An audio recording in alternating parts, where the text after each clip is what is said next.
Porto e Baixada. Oferecimento Ecoporto Santos. Ecoporto é mais Porto. Seja bem-vindo ao seu programa semanal preferido. Sábado, você já sabe, tem Porto e Baixada aqui na Tati Band Litoral. Eu sou o Felipe Folli, muito prazer, estou com você nessa jornada fantástica. Você vai ficar por dentro de tudo, curiosidades, informações e histórias a respeito do maior porto da América Latina, o Porto de Santos. O programa tá incrível, vem comigo?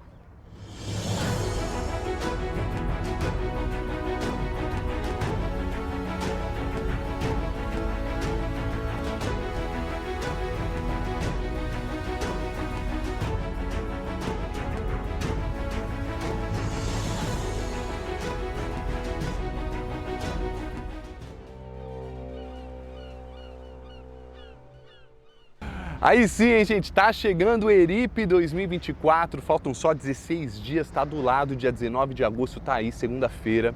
Esse que é um encontro que fala sobre indústria e porto. Eu chego a te falar que é o maior encontro do Brasil para poder discutir esse tema. Então a gente foi falar com o idealizador desse projeto fantástico e CEO da Worldcom Brasil, André Ursini. Vamos ver? Diretamente do Parque Valongo, estamos aqui no local do ERIP 2024. Explica pra gente como é que vai ser aqui, né? Exatamente aqui, Felipe. Aqui, dentro dessa estrutura do Parque Valongo, vai ser o primeiro grande evento que vai ter aqui, que foi construído para isso, né? A gente vai falar sobre porto, a gente vai falar sobre indústria, a gente vai falar desses dois segmentos, um que traz carga para o porto e o outro que opera esse gigantesco terminal que a gente tem aqui, que é o Porto de Santos, que é o maior porto do Hemisfério Sul. Aí dá uma ilustrada boa, né? Porque o ERIP, ele traz questões que são relevantes tanto para o porto quanto para a sociedade, para a gente poder ter uma economia cada vez melhor, certo? Exato. Quando a gente começou esse evento, essa é a terceira edição. Lá em 2022, a gente teve a ideia de trazer quem traz a carga para o porto com quem opera a carga. Então, trazer a indústria para conversar com o porto. Essa é a grande diferença desse evento, é que a gente coloca aquele que traz carga aqui pelo Porto de Santos e aquele que exporta carga pelo Porto de Santos, dialogando com os terminais, dialogando com transportadoras, com quem recebe container, com quem opera porto. Então, a gente coloca todo mundo no mesmo dia, esses dois segmentos, para debater as necessidades, as carências e principalmente para a gente saber as perspectivas de futuro, de investimento e de geração de emprego e de negócios. Faltando poucos dias para esse grande evento, como é que tá? Tá tudo alinhado, tudo ajustado para fazer aqui um espaço novo, afinal de contas, e com grandes convidados. Fala mais pra gente aí, André. Então, Felipe, esse ano a gente teve uma boa surpresa, né? A gente teve uma adesão ainda maior por parte da indústria, a Fiesp participando com a gente, né? A Embratur, a gente trata o turismo aqui, nós estamos numa região turística, né? A gente está tratando o turismo como realmente deve ser, indústria do turismo. Então, assim, foi muito importante porque a gente teve uma adesão maior, a gente teve mais empresas participando, então a gente vai ter mais debate, a gente vai mais a fundo, né? Então, isso quer dizer o seguinte, que a gente vai ter um resultado mais positivo, porque todo final de evento a gente gera um relatório e esse relatório é encaminhado para o governo do estado e para o governo federal. E aí, inclusive, então a gente vai acompanhando a evolução, se há resultado, se a gente tem alguma coisa positiva no próximo evento, que nesse ano a gente vai apresentar resultados que foram colocados no ano passado, no evento do ano passado. Então, assim, esse ano foi uma surpresa muito grande, porque a gente antecipou o evento para ser o primeiro evento aqui dentro da nova estrutura do Parque Valongo, mas a resposta por parte das empresas foi muito positiva para participar. Bom demais. E aí, como é que está sendo essa organização com o Parque Valongo, junto com o Santos? Aí, tranquilo? Tudo certo? Tudo certo. A Prefeitura está nos apoiando aqui. A gente está tendo uma adesão muito grande por parte, inclusive, da autoridade portuária que está participando do evento e para a gente conseguir trazer a essência do negócio. O que é isso? É facilitar, né, a gente fazer esse grande porto ainda aumentar a sua produtividade. Então, isso é que é a essência do negócio. É a gente trazer resultado para aqueles que participam. Como? Trazendo ideias, trazendo debates, trazendo situações, inclusive com o governo do estado. Está confirmada a presença da secretária de Logística e Transporte do estado, que é a Natália Rezende. Está confirmado a presença do ministro Geraldo Alckmin, do ministro dos Portos, Silvio Costa Filho. Então a gente tem bastante autoridades confirmadas para a gente poder conseguir colocar isso, esse debate do que a gente precisa para a evolução desse porto com o que a gente tem aí projetado para os próximos anos. Agora, para participar, dá para participar, certo? Entrando no site?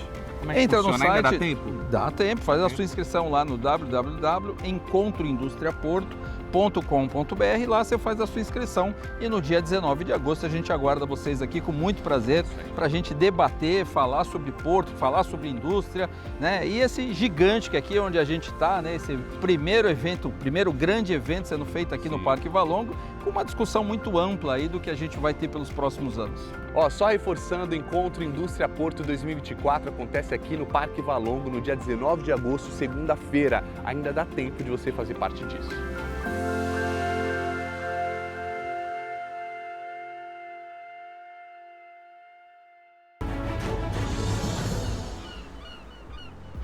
Uma antiga reivindicação de empresas e trabalhadores para melhorar o trânsito na área portuária deve sair do papel ainda nesse semestre. Pelo menos foi o que afirmou a Prefeitura de Santos ao anunciar obras na saída do viaduto Dr. Paulo Bonavides, na Alemoa.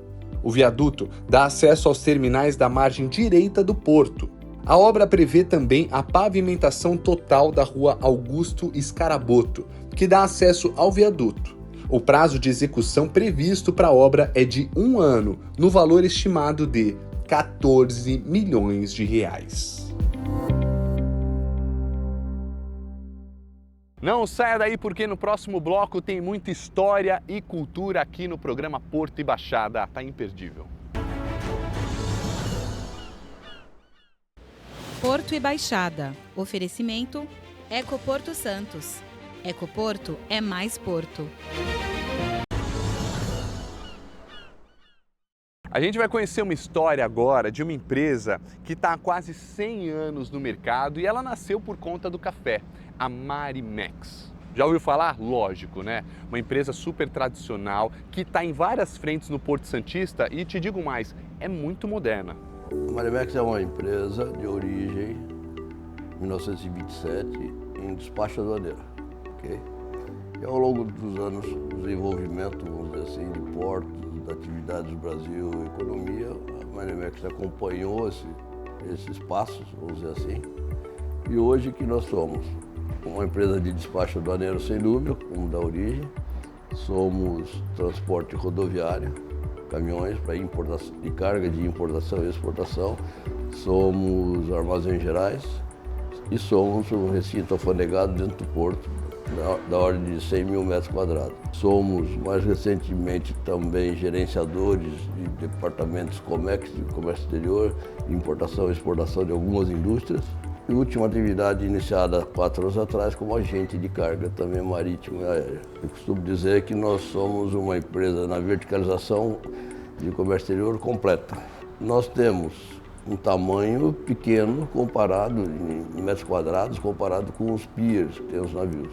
Mas temos da ordem de 10% da movimentação do porto de importação de contêineres é desembaraçado aqui na Marimex. Esse 10% pode não significar muito, mas é 5% do Brasil passa nesse terminal. Nós somos um gerador nesse terminal da ordem de 4 bilhões de reais por ano de imposto de importação, IPI, PIS e COFINS dessas importações. Então, acho que nós somos uma fonte segura pela Receita Federal e pelo governo de não ter evasão de cargas, não ter falhas, né, do qual a gente investe bastante. Então, acho que a nossa importância está atrelada a isso. Como nós não temos navios, nem trem, nem avião, nós nos dedicamos ao caminhão. Então, temos uma frota hoje da ordem de 300 caminhões, fazendo importação e exportação. Fazemos uma gestão de indústrias aqui nesse prédio, porque já fazemos gestão também de indústria no Uruguai, daqui. Toda que essa indústria de lá, com a parceira dela aqui no Brasil, que uma importa para outra e vice-versa, é gerenciado nesse prédio aqui. Enfim, a gente tem uma atividade bastante complexa e que exige muito trabalho, 24 horas por dia, 7 dias por semana. Porque o Porto, entre aspas, confia na Marimex, confia na gente e gosta de escutar a gente. Então, acho que nisso tudo a gente está agregando valor. Num porto onde, não vou dizer infelizmente, mas infelizmente, pessoas de fora vieram para cá ganhar dinheiro, ou nacionais ou estrangeiros, e o Santista perdeu muito espaço. Mas a Marimex está firme, não vai desistir, vai fazer 100 anos, com um terminal novo em projeto, ok, andando, e vamos tocar a vida. Temos hoje na ordem de 1.350 funcionários. Um casarão tombado na Vila Nova, aqui em Santos, se tornou o mais novo ponto de cultura da cidade, gente. Pois é. Esse casarão, ele é originalmente de 1900. Ele foi criado como residência para antigos funcionários da Companhia Docas de Santos. E hoje tem ali múltiplas culturas e a gente adora, né? A Casa das Culturas de Santos, já no seu nome, contextualiza a nossa proposta. Usar esse magnífico espaço arquitetônico datado de 1900, construído à época primórdios da implantação do Porto de Santos e que tem muita ligação com a história desse porto de dimensões internacionais, para servir de espaço para as múltiplas inspirações e expressões culturais, artísticas da nossa cidade, do estado e também do Brasil. A casa é uma proposta da municipalidade com uma ideia também de metropolização cultural.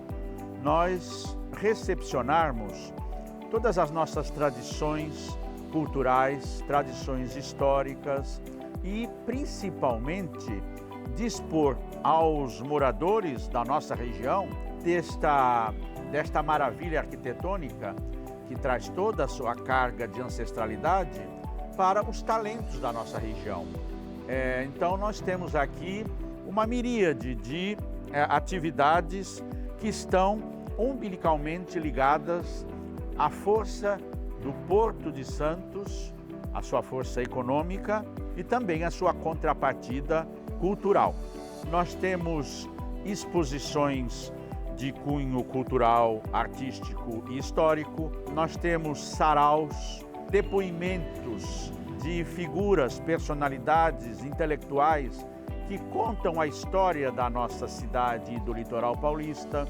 E nós inauguramos, dia 19 de abril, com uma exposição que é uma homenagem a um dos maiores poetas brasileiros da própria língua portuguesa, o poeta do mar, Vicente de Carvalho. Essa exposição vai ficar em grande parte de maneira permanente e em agosto nós vamos inaugurar uma exposição dedicada a um dos mais importantes compositores eruditos de vanguarda do Brasil, o maestro Gilberto Mendes. Nós vamos agora em agosto começar um curso importante ministrado por um expert de História da Arte de Matriz Africana. As nossas atividades se iniciam nas terças às sextas, de meio-dia às 18 e aos sábados e domingos, das 16 às 19. Todas as atividades da casa são absolutamente gratuitas.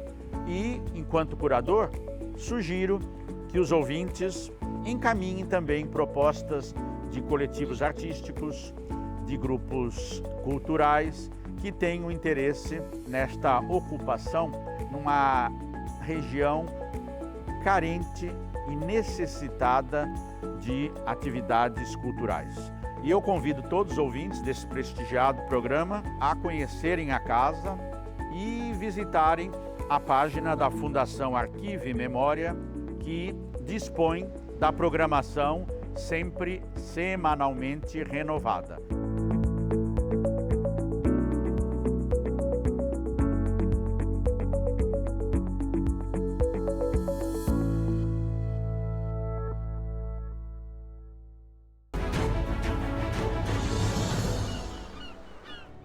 Você sabia que Santos e outras cidades da Baixada guardam muitas lendas que passam de geração em geração? Uma delas é sobre a Fonte do Itororó, localizada no pé do Monte Serra, no centro de Santos.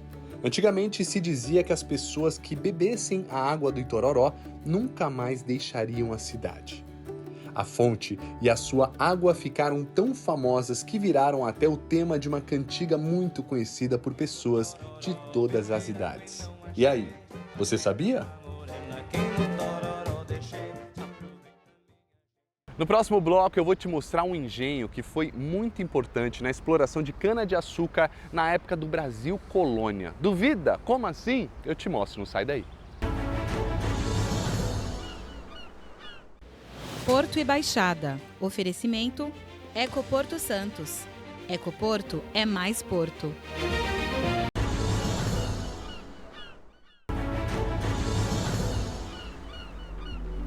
O Centro-Nave, Centro Nacional de Navegação Transatlântica, divulgou essa semana que o Brasil perde mais de 21 bilhões de dólares por ano por causa de exportações não efetivadas. Segundo a entidade, boa parte dessa perda se deve à incapacidade do Porto de Santos em receber navios de grande porte, com 366 metros de comprimento e espaço para até 16 mil containers.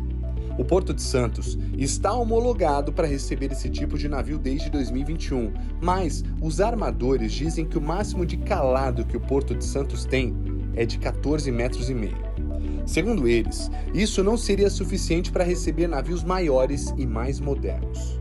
Já a Autoridade Portuária de Santos diz que as críticas não têm fundamento e que Santos, com os terminais atuais, tem plena capacidade de atender a movimentação de até 5 milhões de containers por ano até 2030.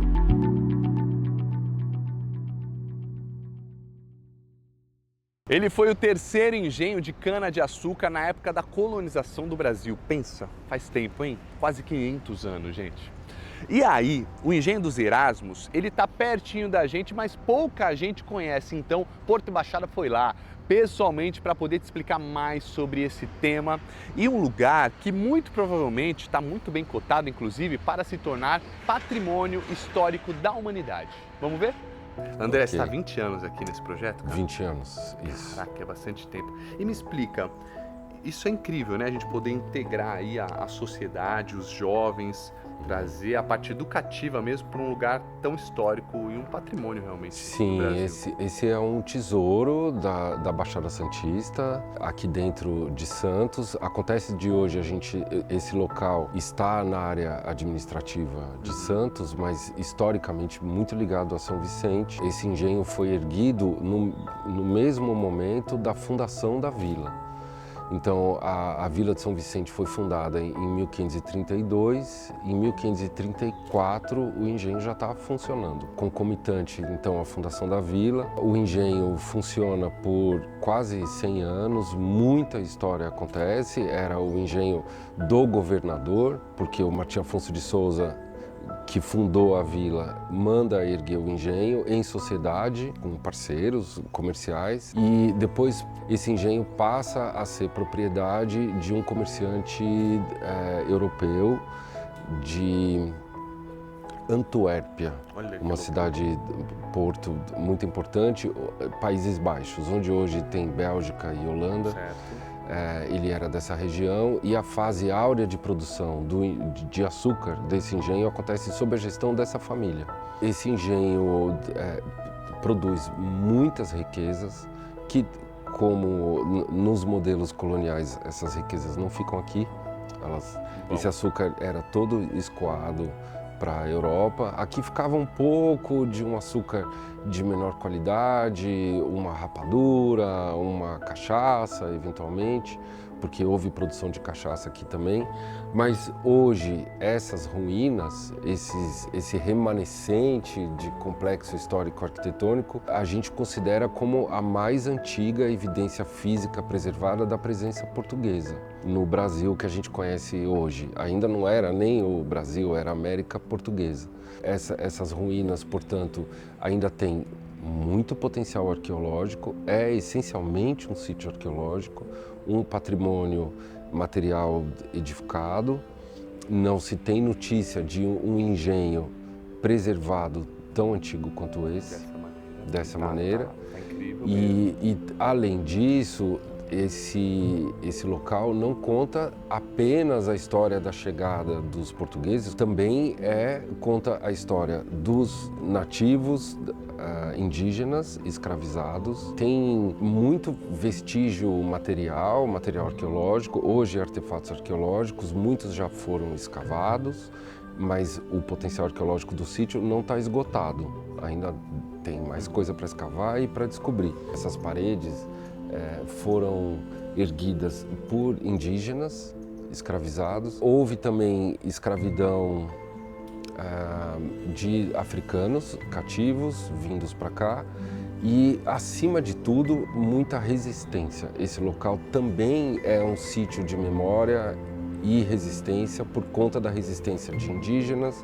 e por conta da luta por liberdade de africanos e africanas escravizados também. Esse local a gente sabe que atende a todos os pré-requisitos para se candidatar um dia a Patrimônio da Humanidade pela Unesco. Esse é um movimento super complexo, demorado, é uma candidatura que exige inúmeros esforços, mas é algo que está no horizonte também. Nós estamos hoje na Pró-Reitoria de Cultura e Extensão Universitária, uma das pró-reitorias da USP, da Universidade de São Paulo, né? Que tem como proposta não só a missão de preservar esse espaço, né? A preservação, e também a ampliação do conhecimento, com a pesquisa, com o ensino e principalmente trazer para cá as nossas visitas, né? Então nós temos ao público? Sim, é aberto ao público. De que dia? De terça a sábado, das 9 às 16 horas.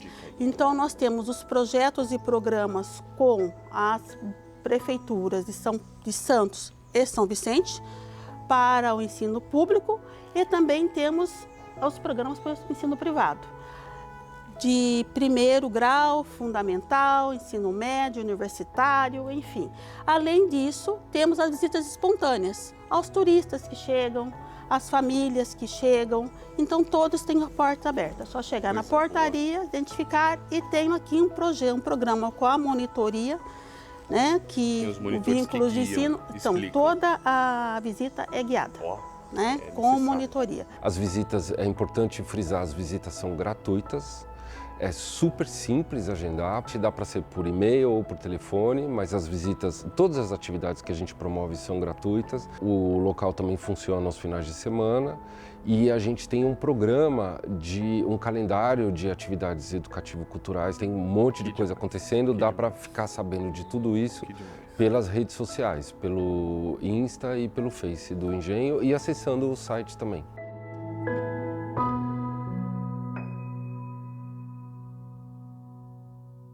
Fim de mais um Porto e Baixada, espero que você tenha gostado, o programa está cada vez melhor, então assista os programas anteriores lá no nosso canal do YouTube, Tati Band Litoral. Assiste lá, sugere qualquer pauta e compartilha com alguém que precisa saber mais sobre o Porto com um programa tão completo como o nosso, sem modéstia, viu? Até sábado que vem. Tchau!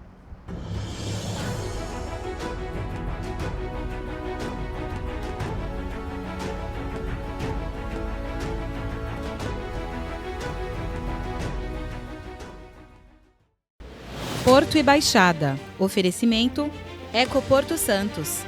Ecoporto é mais Porto.